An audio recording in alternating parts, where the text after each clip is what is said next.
Umar ini dipanggil, Nabi yang memanggil dia Abu Hafs. Hafs artinya singa. Abu Hafs artinya singa. Kenapa? Karena garangnya. Dulu sebelum masuk Islam dia pemenang gulat di pasar Ukaz. Di Makkah itu ada satu pasar namanya pasar Ukaz. Kalau di Pekanbaru ada namanya pasar Senapelan, pasar bawah. Di pasar Ukaz itu setiap tahun diadakan lomba gulat. Juara bertahannya Sayyidina Umar Ibn Khattab, menang tiap tahun. Umur dia ketika Nabi dapat wahyu, beda umur dia dengan Nabi 20, bedanya 13 tahun. Kalau Abu Bakar sama Nabi bedanya 2 tahun. Jadi ketika Nabi berumur 40 tahun dapat wahyu, maka Abu Bakar umurnya 38 tahun. Sedangkan Umar dengan Nabi jarak umurnya 13 tahun. Jadi ketika Nabi dapat wahyu umur 40 tahun, maka umur Umar waktu itu 27 tahun. 27 kalau sekarang ya masih anak muda lah. Selesai S1 23, ambil S2 3 tahun 26, kemudian sedang S3 semester 2 27 tahun. Anak muda sedang segar-segarnya. Itulah dia Umar bin Khattab, pemenang juara gulat bertahan. Maka ini Umar bin Khattab, Nabi ingin betul supaya dia ini masuk Islam. Sampai Nabi berdoa, Allahumma a'izzal Islam bi Umaraini. Tolonglah Islam ini dengan dua Umar ya Allah.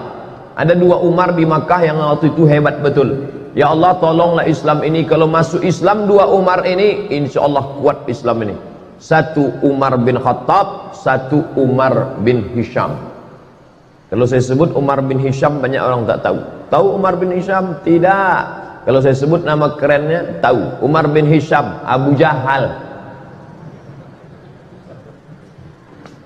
Sedangkan ini Abu Hafs, Abu Jahal, si goblok, bodoh. Abu Jahal itu apa artinya Ustaz? Bongak.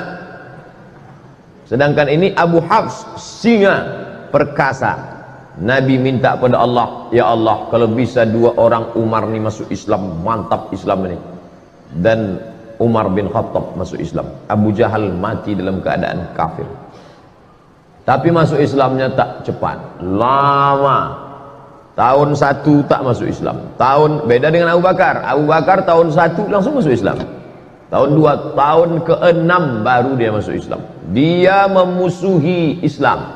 Siapa yang masuk Islam, ada budak dia, hamba sahaya dia masuk Islam, habis disiksanya. Lalu kemudian pernah satu hari dia mau membunuh Nabi Muhammad. Keluar dari rumah, dicabutnya pedang. Jumpa sama kawannya, kau mau kemana Umar? Aku mau memancung kepala Muhammad. Ente tahu, ente Bani Adi. Mereka pakai Bani. Anak-anak keturunan Adi disebut Bani Adi. Muhammad SAW itu Bani Hashim. Muhammad bin Abdul Muttalib bin Hashim bin Abdi Manaf. Maka dia Bani Hashim. Kau mau membunuh siapa? Aku mau membunuh Muhammad. Kau tahu tak Muhammad itu siapa? Muhammad, anak Abdullah, anak Abdul Muttalib, anak Hashim, anak Abdi Manaf, anak Qusay. Qusay itulah yang membangun kota Makkah ini.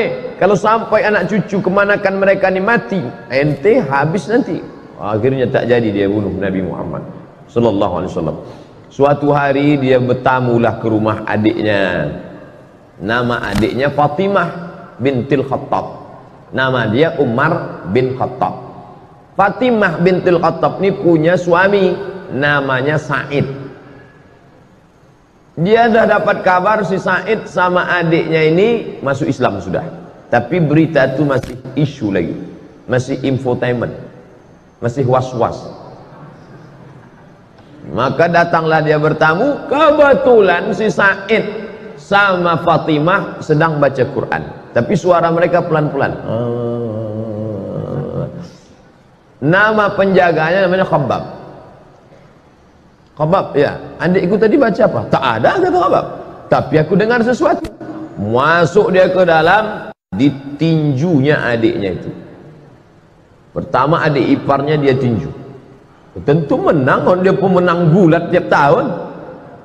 Habis dia tinju adik iparnya, lalu kemudian adik dia perempuan yang lemah tu dia tinju, tapi kemudian dia tengok tak ada rasa takutnya. Maka dia heran nih, ini adikku perempuan lemah, tapi ketika kita kan bisa menengok orang, kalau kita gertak dia takut, pucat dia lari. Ini enggak, berdarah, keluar darah dari wajah Fatimah bintul Khattab, tapi dia tak takut. Maka Umar mengaku, setelah dia masuk Islam baru dia ngaku. Apa kata dia? Kata dia, sya'urtu bid-du'fi lamma ra'aitu dama kharaja min wajhiha. Aku tiba-tiba merasa diriku lemah ketika aku tengok darah keluar dari wajahnya.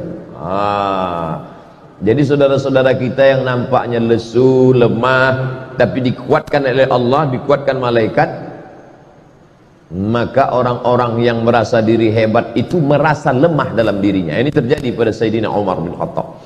Dia menang, juara gulat, bertahan tiap tahun, badannya kekar, kokoh. Adiknya ini perempuan, lemah, ketika dia tinju sampai berdarah, tapi tak ada rasa takutnya. Ternyata Umar yang kuat itu, dia rasa dalam dirinya, oh kok tiba-tiba aku merasa lemah. Lalu kemudian dia tarik kertas dari tangan adiknya itu. Apa yang sedang kau baca ini? Betullah ternyata kabar yang kudengar selama ini, kalian sudah suami istri masuk Islam ya. Ini rupanya kalian ikut Muhammad. Aku memusuhi orang, adik iparku dan adik kandungku sendiri sudah ikut Muhammad sallallahu alaihi wasallam. Ditariknya. Apa kata Fatimah? Fatimah adik dia, Fatimah bintil Khattab. Ya Umar ibn al-Khattab, innaka najassun bisyirkika. Dengan mulut berdarah dia katakan, hai Umar bin Khattab, engkau najis karena kau syirik. Bukan dia takut, ada kekuatan dalam dirinya. Umar yang sedang down, sedang rasa lemah, menengok adiknya tegar, malah kata-katanya, innaka najasun, kau najis karena kau syirik, maka kau tak layak, la yamassuhu illa tahirun, tidak ada yang layak memegang lembaran ini. Waktu itu belum ada Quran 30 juz. Jangan bayangkan Umar memegang besar begini. Enggak, lembaran-lembaran, suhuf namanya, lembaran, selembar-lembar. Ada ditulis di tulang onta, ada ditulis di pelepah korma, ada ditulis di batu-batu, tapi ada kertas yang masuk. Karena Mesir sudah ada kertas, mereka sudah punya hubungan dagang. Orang-orang Yahudi sudah ada mulai ketemu kertas, tak banyak. Salah satu kertas itu dipegang oleh Fatimah, ditarik oleh Umar bin Khattab. Ketika itu bangkit keberanian Fatimah karena membela Quran, tak boleh dipegang oleh orang bernajis. La yamassuhu illa tahirun, tak boleh memegang ini kecuali orang yang suci. Tiba-tiba Umar yang perkasa itu meletakkan lembaran itu, dia mandi. Dia rasa diri dia lemah, adiknya yang berdarah ini kuat. Ini menunjukkan bahwa fisik kita ini sebenarnya hanya casing sampul saja, tapi di dalam itu ada kekuatan ruh yang luar biasa. Perempuan lemah, mulut berdarah, tapi kalau kuat ikatannya dengan Allah, dia kuat. Umar bin Khattab pemenang gulat, perkasa, tapi kalau dia lemah hubungan dengan Allah, dia lesu, dia kalah. Lalu kemudian dia pun mandi. Setelah mandi dia balik, penasaran dia kertas ini, lalu dia tengok, Toha ma anzalna alaikal qur'ana litashqa. Kebetulan yang dibaca adiknya itu surat Toha. Toha ya Muhammad sallallahu alaihi wasallam, ma anzalna alaikal qur'ana litashqa. Tidaklah kami turunkan Al-Quran ini kepada engkau supaya engkau menjadi susah. Dia tengok susunannya pelan-pelan. Orang Arab sastrawan, bahasa Arab mereka halus, sastra. Dia bisa membedakan ini bukan bahasa orang biasa. Akhirnya hatinya lunak dan lembut. Lalu kemudian dia pun segera untuk menuju menjumpai Nabi Muhammad sallallahu alaihi wasallam. Waktu itu Nabi sedang berada di rumah Al-Arqam bin Abil Arqam. Itu markas mereka berkumpul di kota Makkah Al-Mukarramah. Masih dakwah sembunyi-sembunyi, tak ada berani terang-terangan. Lalu kemudian Nabi, yang menjaga Nabi waktu itu 40 orang laki-laki perkasa. Di antara yang menjaga Nabi itu adalah Asadullah, singa Allah. Dia adalah Hamzah bin Abdul Muttalib. Ini jumpa singa sama singa. Hamzah Asadullah, Umar Abu Hafs. Petarung sama petarung. Lalu Umar pun masuk ke dalam rumah Al-Arqam bin Abil Arqam. Maka yang pertama kali menyambut dia adalah singa, disambut oleh singa. Apa kata Hamzah bin Abdul Muttalib? Kalau kau datang untuk menyerah, kami terima engkau. Tapi kalau kau datang untuk membunuh Muhammad, qatalnaka bisayfik, kami akan bunuh engkau bukan dengan pedang kami bunuh engkau dengan pedang engkau sendiri. Penghinaan yang luar biasa. Kalau ada orang dibunuh dengan pedang orang lain itu biasa, tapi dibunuh dengan pedang kita sendiri, maka itu penghinaan luar biasa. Umar, kau datang ke rumah ini sebagai orang menyerah, ahlan wa sahlan. Tapi kalau kau datang untuk membunuh Muhammad, maka kami yang akan memancung kepala engkau dengan pedang yang kau bawa itu sendiri. Lalu kemudian Nabi mempersilakan dia masuk. Silakan dia masuk. Kemudian setelah dia masuk, Nabi bertanya, ma ja'abik, apa yang membuat kau datang kemari? Yang buat kau datang kemari apa, wahai Umar? Waktu itu Umar menjawab, ji'tu li'u'mina bika, ji'tu li'u'mina billah wa bika wa billadhi unzila ilaik.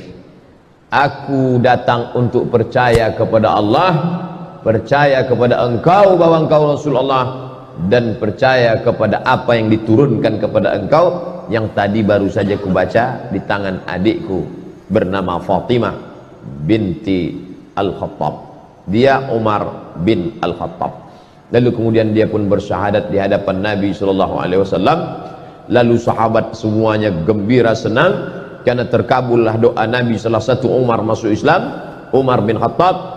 Lalu sahabat bertanya, alasna alal haq, apakah kita ini dalam kebenaran? Apa kata Umar? Untuk apa lagi kita bersembunyi? Maka sejak itulah orang berani membaca Quran dengan suara jahar. Sebelumnya kalau baca Quran seperti dengungan tawon di dalam sarang. Setelah Umar bin Khattab masuk Islam, mereka berani karena ada dua singa yang sudah mengawal Nabi Muhammad sallallahu alaihi wasallam. Yang satu Hamzah bin Abdul Muttalib Asadullah, yang satu lagi adalah Umar Al-Faruq Abu Hafs. Maka mereka baca Bismillahirrahmanirrahim, Taha ma anzalna alaikal qur'ana litashqa. Maka mereka lantang membacanya. Lalu kemudian Islam pun menjadi kuat dengan berbagai cobaan dan ujiannya, sampailah pada masa hijrah. Lalu kemudian Umar bin Khattab termasuk orang yang pertama golongan yang ikut hijrah bersama Nabi Muhammad sallallahu alaihi wasallam. Jadi kalau Nabi hijrah umurnya 53 tahun kurang 13, berarti Umar waktu hijrah itu umurnya 40 tahun. Sebayalah dengan saya sekarang 40 tahun. Umar bin Khattab waktu itu macam saya, tapi badannya tak macam saya. Itu dia karena juara gulat, dia tegak. Umar bin Khattab tinggi, besar. Lalu kemudian dia pun pindah ke kota Al-Madinah Al-Munawwarah, mengikuti Nabi SAW. Anaknya dinikahkannya dengan Nabi SAW, itulah bernama Hafsah Ummul Mukminin. Makanya Abdullah bin Umar banyak meriwayatkan hadis.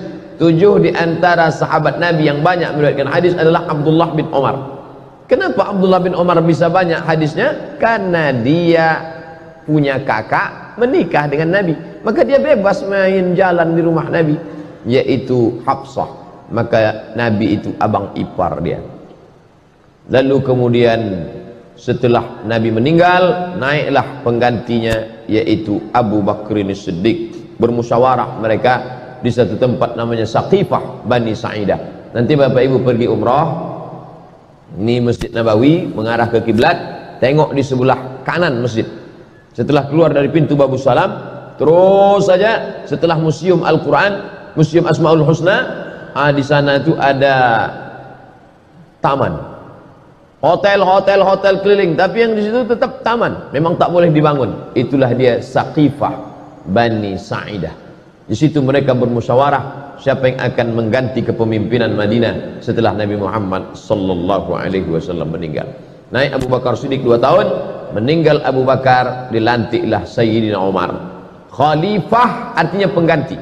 Meninggal Nabi, penggantinya bukan pengganti Nabi, karena Nabi la nabiyya ba'dah. Tak ada nabi sesudah Nabi Muhammad sallallahu alaihi wasallam. Maksud khalifah di situ adalah pengganti kepemimpinan politik. Maka digantikan oleh Sayyidina Abu Bakr As-Siddiq. Setelah Abu Bakar meninggal, naik pengganti Abu Bakar, maka nama menjadi 2. Kalau Abu Umar, Abu Bakar, Khalifatu Rasulillah, pengganti Rasulullah. Ketika meninggal Abu Bakar, naik Umar, namanya terlalu panjang, Khalifati Rasulillah, penggantinya Rasulullah.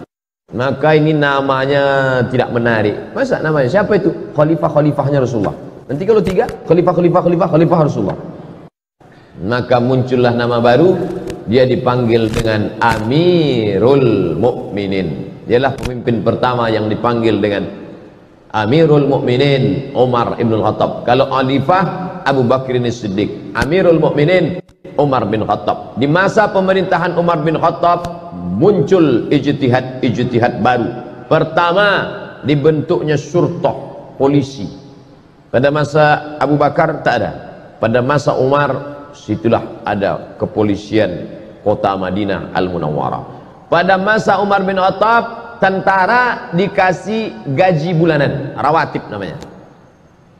Sebelumnya tak ada. Sebelumnya kalau perang, habis perang baru dapat harta rampasan perang, ghanimah namanya.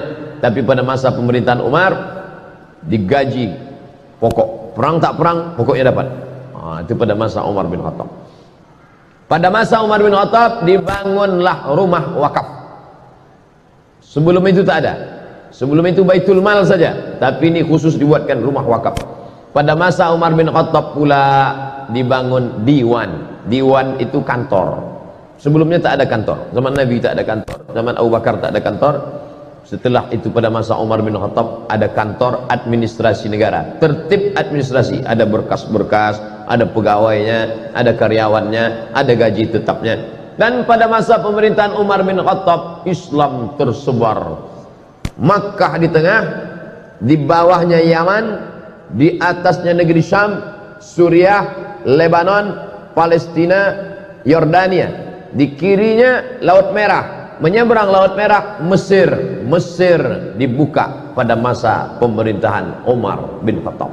Umar mengutus seorang sahabat bernama Amr bin As. Amr bin As lah yang membebaskan Mesir.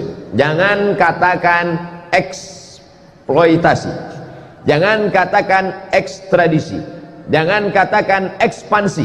Ini banyak ini anak-anak mahasiswa menulis ekspansi Umar bin Khattab ke Mesir. Ekspansi sama dengan penjajahan, perluasan kekuasaan. Tapi Islam selalu memakai istilah fathu, pembebasan. Mesir dibebaskan. Dibebaskan dari apa?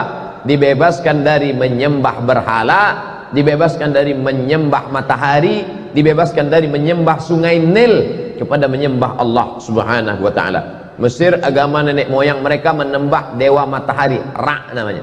Nanti kalau pergi ke museum Mesir, nampak ada bulat matahari, di kiri kanan bawah atas keluar tangan dewa matahari sedang mengulurkan nikmat-nikmatnya. Karena kalau matahari tak ada, maka tidak akan tumbuh gandum. Kalau gandum tak tumbuh, tak akan mati, tak akan makan, mereka akan mati. Maka mereka menyembah matahari. Di dunia ini sampai hari ini masih ada orang menyembah matahari. Jepang, lalu kemudian Mesir itu menyembah matahari, dan orang Arab jahiliyah pun menyembah matahari. Makanya tak boleh kita sholat sunat isyraq sebelum matahari lewat setinggi gala, karena itu adalah waktu yang dipakai untuk orang kafir jahiliyah menyembah matahari. Maka disebut ada istilah qarnai syaitan, 2 tanduk setan. Ketika matahari terbit, ini bumi, ini matahari, naik matahari terbit. Ketika matahari terbit, datang 2 tanduk setan.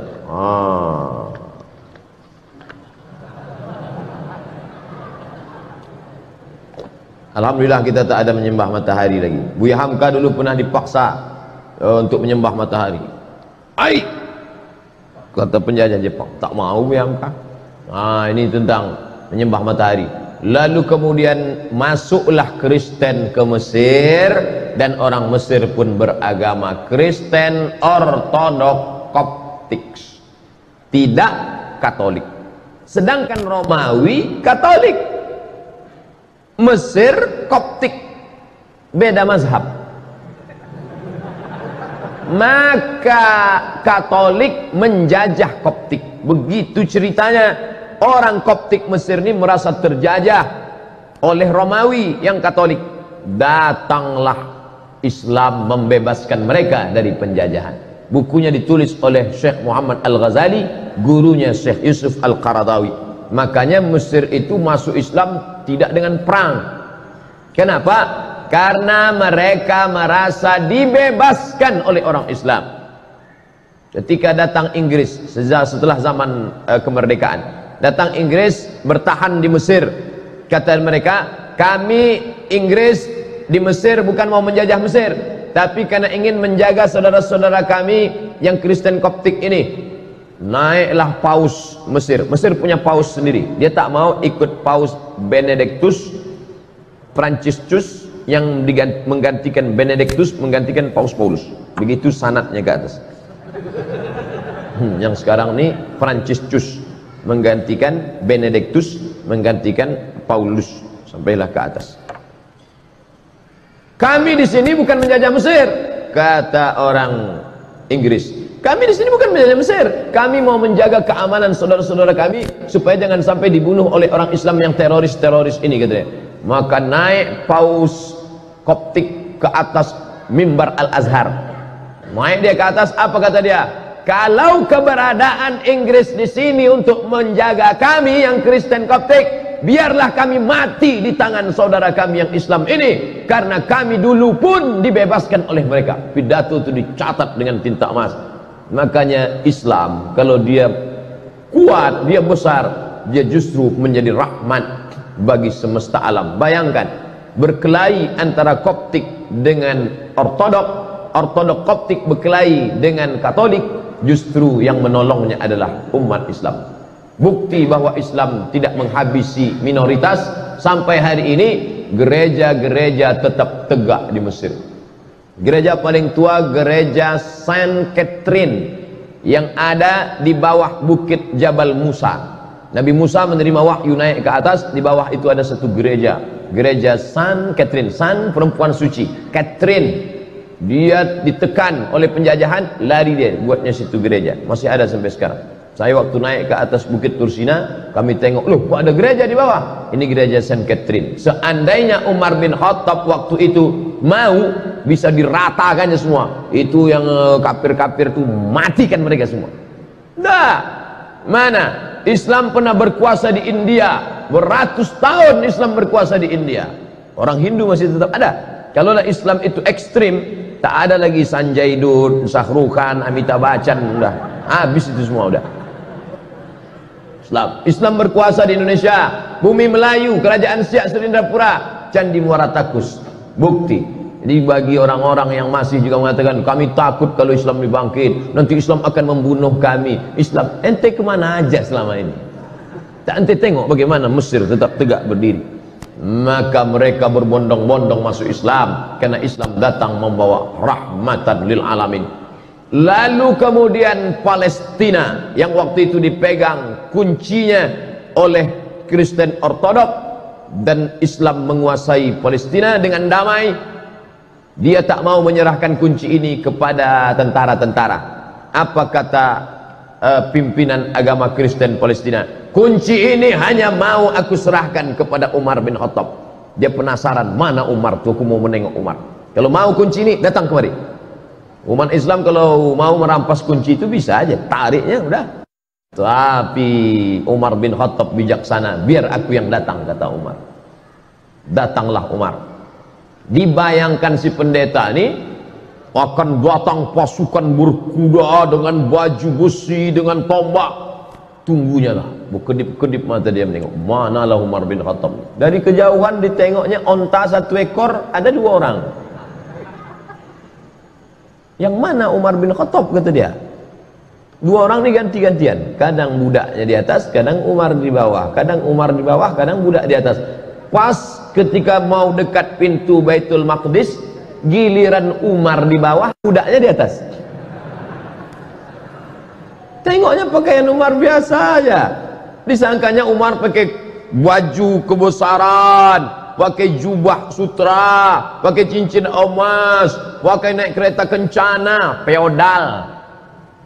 Umar tuh low profile.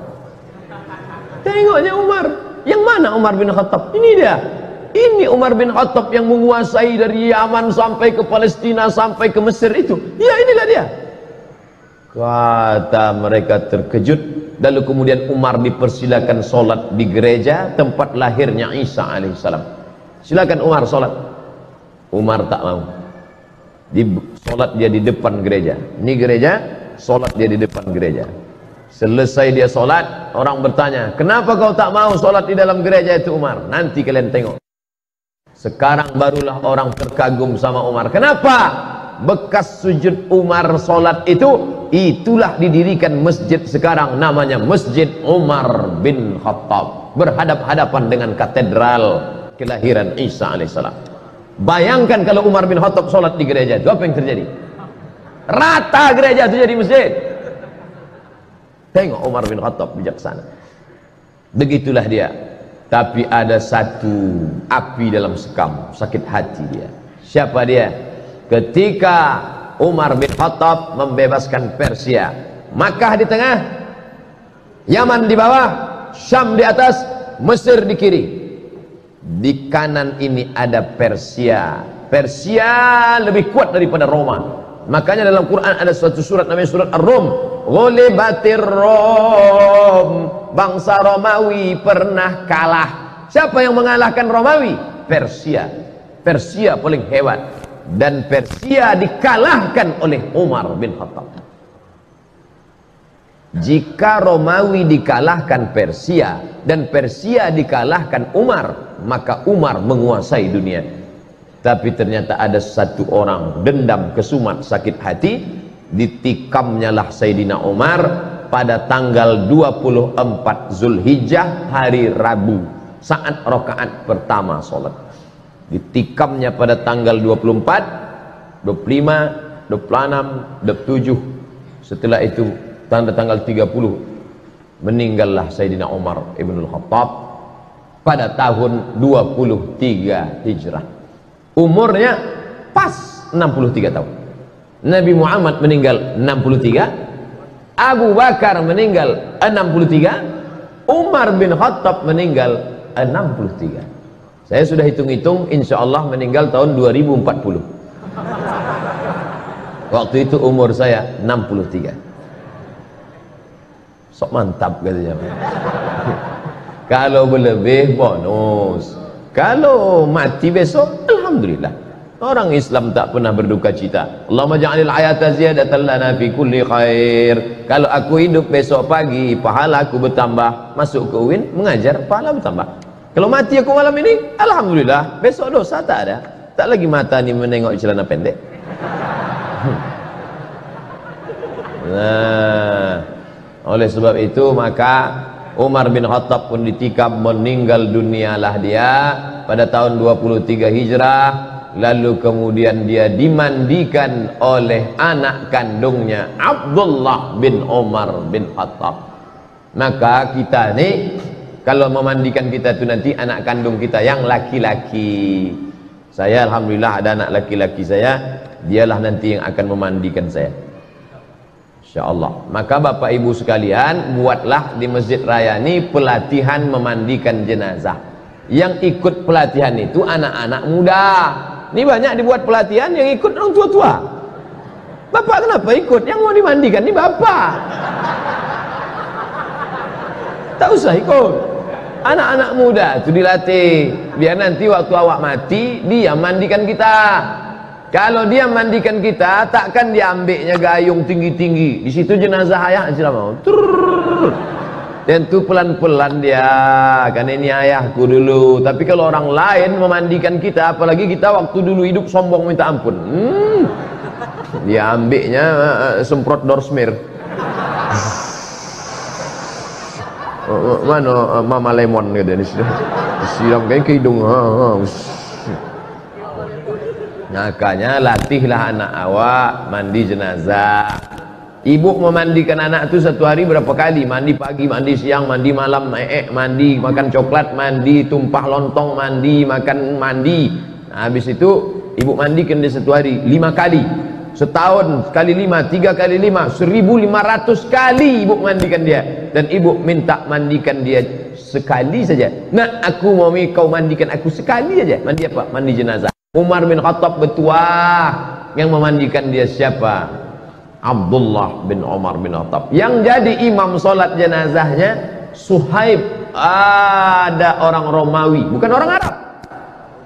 Suhaib Ar-Rumi, orang Romawi yang dulu hijrah dari Makkah ke Madinah, semua hartanya diambil. Suhaib, dulu kau merantau ke Makkah nih sebatang kara, tak ada apa-apa. Sekarang kau sudah kaya, kalau kau mau ikut Muhammad, tinggal semua hartamu. Suhaib Ar-Rumi. Apa maknanya? Jangan kita pesankan nanti ambo kalau mati nan menyembayangkan ambo mesti orang payakumbuh. Aku kalau mati nanti maka yang menyembayangkan aku orang dari Mandailing Natal saja. Aden kok isuk kalau mati maka nan menyembayangkan ambo orang dari Yogyakarta. Ambo kok sebenarnya orang awak tapi dadik lamo di Jogja. Maka bantu ikolah bahasa ambo. Tidak lagi menengok suku. Jangan lagi ditengok dari mana dia. Suhaib Ar-Rumi bukan orang Arab. Sedangkan Umar bin Khattab orang Quraisy. Tinggi nasabnya. Menantu Nabi SAW, mertua Nabi SAW. Tapi yang memandikan dia siapa? Suhaib Ar-Rumi mu'allab. Orang Roma yang masuk Islam. Maka lalu kemudian setelah itu bergantilah kepemimpinan Utsman bin Affan. Dimakamkanlah dia di makam yang paling mulia di samping Nabi Muhammad sallallahu alaihi wasallam. Jadi kalau ini kiblat, ini mimbar Nabi, ini mihrab Nabi, ini kiblat, di sini kamar Nabi. Kamar Nabi, rumah Nabi bersama Aisyah 22 meter lebih kurang. Pas di situ kata Nabi, nanti kalau aku mati kuburkan aku, jangan bawa jenazahku kemana-mana. Nahnu ma'asyurul anbiya, kami para nabi nudfanu min haitsu namutu, di mana kami mati maka disitulah kami dikuburkan. Makam pertama Nabi sallallahu alaihi wasallam. Setelah itu Umar bin Khattab, setelah itu Abu Bakar Siddiq, setelah itu Umar bin Khattab. 3 makam. Maka kita ucapkan salam, assalamu alayka ya Rasulullah, assalamu alayka ya Abu Bakr Siddiq, assalamu alayka ya Abu Bakr Siddiq, assalamu alayka ya Umar Al-Faruq radhiyallahu anhu. Kita lanjutkan setelah salat Isya. Tapi kaji hadis nomor 1 Pak Ustaz, periwayatnya dulu. Habis periwayatnya baru kita masuk hadisnya. Ditikam oleh yang menikam itu namanya Fairuz. Fairuz nama yang menikam. Tapi panggilan kerennya Abu Lu'lu'ah. Lu'lu'. Kalau kita buka kerang, di dalam kerang itu ada permata cantik berkilau, namanya lu'lu'. Yakhruju minhumal lu'lu'u wal marjan. Lu'lu'. Nama anak ibu siapa? Lulu. Bahasa kitanya apa itu? Hah? Yang di dalam kerang itu apa namanya? Mutiara. Lu'lu'. Yakhruju minhumal lu'lu'. Abu Lu'lu'ah. Dia inilah Majusi yang menikam pada tanggal 26 ditikamnya, berdarah 4 hari, meninggal Sayyidina Umar ibn Khattab. Dia minta dimakamkan di samping Nabi Muhammad sallallahu alaihi wasallam. Waktu hidup berkawan, setelah meninggal bersahabat dekat kuburan, meninggal nanti di akhirat pun dalam surga bersama Nabi Muhammad sallallahu alaihi wasallam. Kita di dunia tak berkawan, kubur jauhnya minta ampun, mati pun tak jelas. Sudahlah hidup tak berkawan sama Nabi, kubur kita entah di mana makam Nabi, maka paling tidak stasiun yang ketiga ni dapatlah hendaknya nanti kita ni semua bersama Nabi Muhammad sallallahu alaihi wasallam. Amin ya rabbal alamin. Tak boleh salat di masjid yang ada kubur. Itu Masjid Nabawi. Itu kan kubur Nabi.